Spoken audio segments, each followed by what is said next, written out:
Hello guys, अभी आप लोग देख सकते हैं हम आए हैं कमल मंदिर। तो ये देखिए कितना भीड़ है, अभी आप लोग देखिए।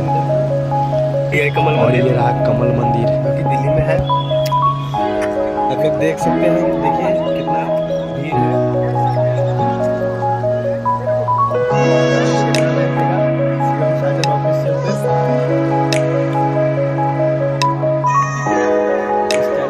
सब्सक्राइब करिएगा, लाइक कमेंट शेयर।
आने में, तो आप लोग भी आइए और घूमिए। ये जगह बहुत अच्छा है, बहुत सुंदर है।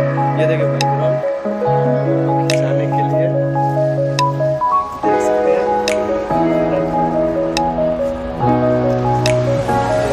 नीचे गाना बना है।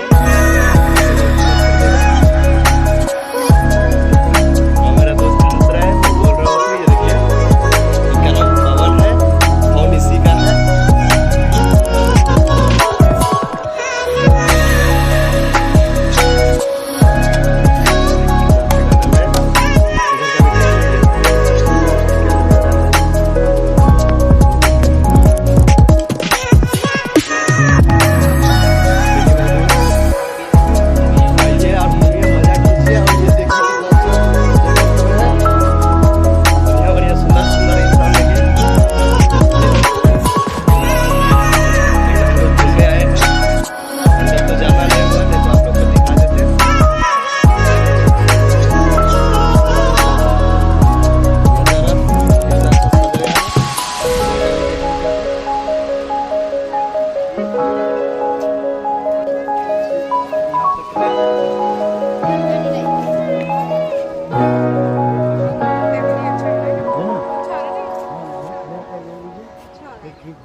ये देखिए क्या नज़ारा है।